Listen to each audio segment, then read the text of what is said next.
दुष्टों की यह रीति है कि वे उदासीन, शत्रु अथवा मित्र किसी का भी हित सुनकर जलते हैं। यह जानकर दोनों हाथ जोड़कर यह जन प्रेम पूर्वक उनसे विनय करता है। मैंने अपने ओर से विनती की है, परंतु वे अपनी ओर से कभी नहीं चूकेंगे। कौओं को बड़े प्रेम से पालिए, परंतु वे क्या कभी मांस के त्यागी हो सकते हैं? अब मैं संत और असंत दोनों के चरणों की वंदना करता हूँ। दोनों ही दुख देने वाले हैं, परंतु उनमें कुछ अंतर कहा गया है। वह अंतर यह है कि संत तो बिछुड़ते समय प्राण हर लेते हैं और असंत मिलते हैं तब दारुण दुख देते हैं। दोनों संत और असंत जगत में एक साथ पैदा होते हैं, पर कमल और जूं की तरह उनके गुण अलग अलग होते हैं। साधु अमृत के समान और असाधु मदिरा के समान है। दोनों को उत्पन्न करने वाला जगत रूपी अगाध समुद्र एक ही है।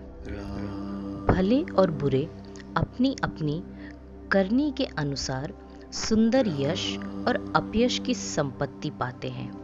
अमृत, चंद्रमा, गंगा जी और साधु एवं विष, अग्नि, कलयुग के पापों की नदी अर्थात कर्मनाशा और हिंसा करने वाला व्याध, इनके गुण अवगुण सब कोई जानते हैं, किंतु जिसे जो भाता है उसे वही अच्छा लगता है। भला भलाई ही ग्रहण करता है और नीच नीचता को ही ग्रहण किए रहता है। अमृत की सराहना अमर करने में होती है और विष की मारने में।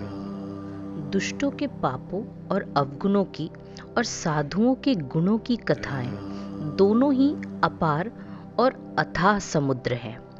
इसी से कुछ गुणों और दोषों का वर्णन किया गया है, क्योंकि बिना पहचाने उनका ग्रहण या त्याग नहीं हो सकता। भले बुरे सभी ब्रह्मा के पैदा किए हुए हैं, पर गुण और दोषों को विचार कर वेदों ने उनको अलग अलग कर दिया है। वेद, इतिहास और पुराण कहते हैं कि ब्रह्मा की यह सृष्टि गुण अवगुणों से सनी हुई है। दुख, सुख, पाप, पुण्य, दिन, रात, साधु, असाधु, सुजाति, कुजाति, दानव, देवता, ऊंच नीच, अमृत, विष, सुजीवन, मृत्यु, माया, ब्रह्म, जीव, ईश्वर, संपत्ति, दरिद्रता, रंक, राजा, काशी, मगध, गंगा, कर्मनाशा, मारवाड़, मालवा, ब्राह्मण, कसाई, स्वर्ग, नरक, अनुराग, वैराग्य। वेद शास्त्रों ने उनके गुण दोषों का विभाग कर दिया है। विधाता ने इस जड़ चेतन विश्व को गुण दोषमय रचा है, किंतु संत रूपी हंस दोष रूपी जल को छोड़कर गुण रूपी दूध को ही ग्रहण करते हैं। विधाता जब इस प्रकार का विवेक देते हैं, तब दोषों को छोड़कर मन गुणों में अनुरक्त होता है। काल, स्वभाव और कर्म की प्रबलता से भले लोग भी माया के वश में होकर कभी कभी भलाई से चूक जाते हैं। भगवान के भक्त जैसे उस चूक को सुधार लेते हैं और दुख दोषों को मिटाकर निर्मल यश देते हैं, वैसे ही दुष्ट भी कभी कभी उत्तम संग पाकर भलाई करते हैं, परंतु उनका कभी भंग ना होने वाला मलिन स्वभाव नहीं मिटता। जो वेशधारी ठग हैं, उन्हें भी अच्छा साधु सा वेश बनाए देखकर वेश के प्रताप से जगत पूजता है, परंतु एक ना एक दिन वे चौड़े आ ही जाते हैं। अंत तक उनका कपट नहीं निपटा। जैसे कालनेमी रावण और राहु का हाल हुआ।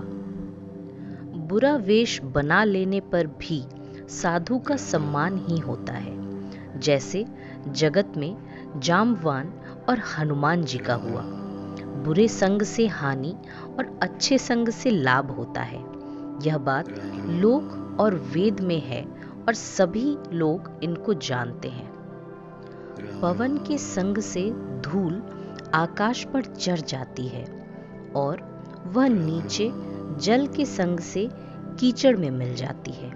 साधु के घर के तोता मैना राम राम सुमिरते हैं और असाधु के घर के तोता मैना गिन गिन कर गालियां देते हैं।